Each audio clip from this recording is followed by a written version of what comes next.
यह कहानी उत्तर प्रदेश के एक वास्तविक और चर्चित घटनाक्रम पर आधारित है, जिसमें डॉक्टर हरिओम गौतम और एक खूबसूरत रईस खानदान की लड़की शमीम रहमानी का जिक्र है। यह एक ऐसी प्रेम कथा थी जो पहले तो प्यार और समर्पण से भरी हुई थी, मगर धीरे धीरे एक हत्याकांड में बदल गई। इस कांड ने अपने समय में पूरे देश में टहलका मचा दिया था। इसे उस समय के चर्चित नानावती केस से भी जोड़ा गया था।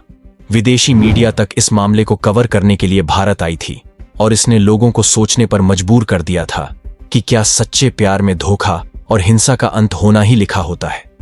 कहानी की शुरुआत होती है 7 मई 1966 से, जब लखनऊ के एक बड़े रईस और प्रभावशाली व्यक्ति अजीजुर रहमान को अचानक पैरालिटिक अटैक आता है। अजीजुर रहमान कभी लखीमपुर खीरी के ताल्लुकदार हुआ करते थे और इलाके में उनकी बड़ी इज्जत थी। अटैक के कारण उनकी हालत बिगड़ने लगी और उन्हें तुरंत लखनऊ के बलरामपुर अस्पताल में भर्ती करवाया गया। इस समय अस्पताल में उनकी देखरेख डॉक्टर हरिओम गौतम कर रहे थे।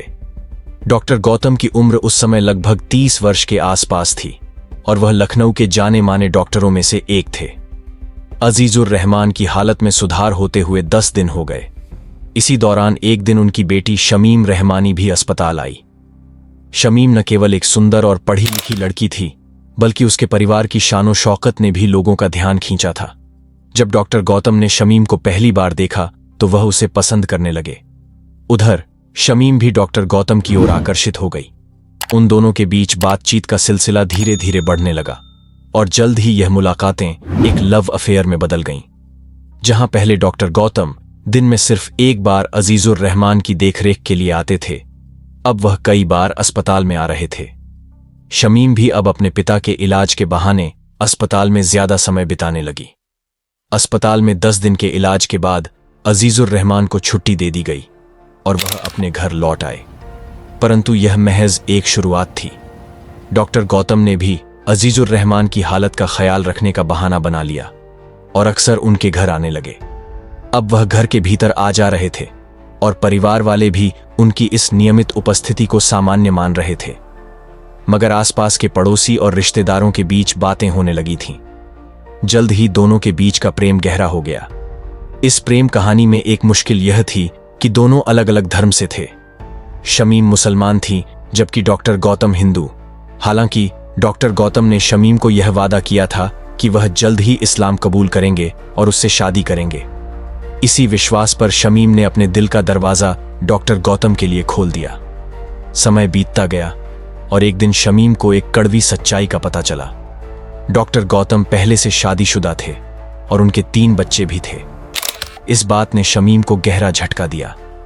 उसने इस बात पर डॉक्टर गौतम से बहस की और यह विवाद इतना बढ़ा कि उन्हें अपने रिश्ते पर पुनर्विचार करना पड़ा।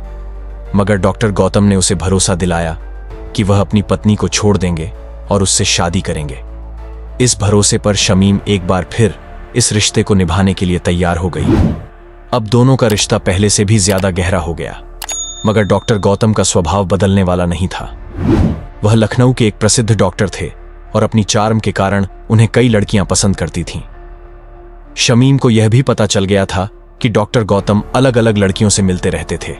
इसे लेकर एक बार फिर उन दोनों के बीच झगड़ा हुआ। डॉक्टर ने उसे विश्वास दिलाया कि वह अपनी आदतों को बदल लेंगे, मगर शमीम को विश्वास दिलाने के बावजूद डॉक्टर गौतम का दूसरी लड़कियों से मिलना जारी रहा। अचानक बलरामपुर अस्पताल से डॉक्टर गौतम का ट्रांसफर का ऑर्डर आ गया। इसका मतलब था कि अब दोनों का मिलना जुलना कम हो जाएगा।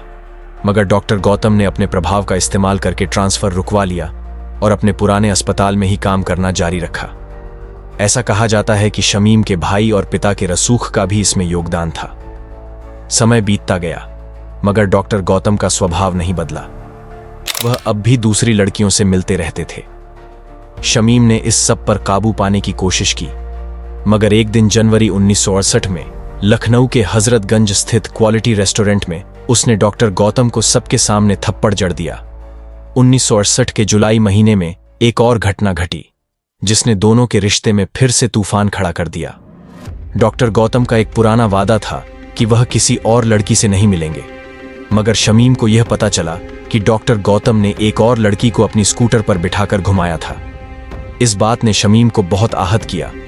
उसने डॉक्टर गौतम को बुलाकर इस पर बहस की मगर डॉक्टर ने एक बार फिर से अपने पुराने वादों को दोहराया। 11 जुलाई 1968 की रात जब डॉक्टर गौतम शमीम के घर पहुंचे तो उनके बीच यह बहस और भी गहरी हो गई। दोनों में चीखने चिल्लाने का सिलसिला शुरू हो गया। इसी बीच रात के लगभग 11 बजे 2 गोलियों की आवाज सुनाई दी। घर का नौकर और पड़ोसी जब वहां पहुंचे तो डॉक्टर गौतम खून से लथपथ पड़े हुए थे और शमीम के हाथ में बंदूक थी। इस घटना के बाद पुलिस को बुलाया गया और जांच शुरू हुई। पुलिस ने शमीम और उसके भाई समेत कई लोगों से पूछताछ की। शमीम ने कहा कि वह डॉक्टर गौतम से प्यार करती थी और जल्द ही उससे शादी करने वाली थी। वहीं पड़ोसी और गवाहों के बयान ने यह बात स्पष्ट की कि गोली की आवाज सुनने के बाद बंदूक शमीम के हाथ में देखी गई थी। हालांकि फॉरेंसिक जांच से यह साबित नहीं हो सका कि गोली शमीम के कमरे से चली थी। पुलिस ने शमीम के बयान और फॉरेंसिक सबूतों को लेकर मुकदमा अदालत में पेश किया। कई सालों तक मामले की सुनवाई चलती रही और अंत में यह मामला सुप्रीम कोर्ट तक पहुंचा। सुप्रीम कोर्ट में इस मामले की सुनवाई के दौरान एक गवाह का बयान प्रमुख रूप से लिया गया। गवाह कालिका प्रसाद ने बयान दिया कि उसने गोली चलने के तुरंत बाद शमीम को यह कहते हुए सुना कि डॉक्टर गौतम ने उसकी जिंदगी बर्बाद कर दी और उसने उसकी हत्या कर दी। कोर्ट ने इस बयान को महत्वपूर्ण मानते हुए इसे निर्णायक माना और अंततः शमीम को उम्र कैद की सजा सुनाई गई। कुछ ही समय बाद उत्तर प्रदेश के तत्कालीन गवर्नर ने शमीम रहमानी को माफी दे दी और वह सिर्फ 2 साल जेल में बिताकर रिहा हो गई। इस घटना के बाद शमीम ने अपने सारे बॉलीवुड के ऑफर ठुकरा दिए और दिल्ली चली गई, जहां उसने गुमनाम जीवन जीने का निर्णय लिया। इस कहानी ने अपने समय में मीडिया में खूब सुर्खियां बटोरी। विदेशी मीडिया ने भी इसे कवर किया और लोगों में इस तरह की त्रासद प्रेम कहानी को लेकर गहरी रुचि उत्पन्न हुई। यह कहानी एक ऐसी प्रेम कथा थी जो अंततः एक हत्या में तब्दील हो गई। डॉक्टर हरिओम गौतम और शमीम रहमानी की इस कहानी ने कई लोगों को झकझोर कर रख दिया और यह सोचने पर मजबूर कर दिया कि क्या किसी का विश्वास इतना कमजोर हो सकता है कि वह इस तरह के कदम उठाने को मजबूर हो जाए। अगर आपको हमारी मेहनत पसंद आई हो तो इस कहानी को शेयर करें और द क्राइम डायरी चैनल को सब्सक्राइब करना न भूलें।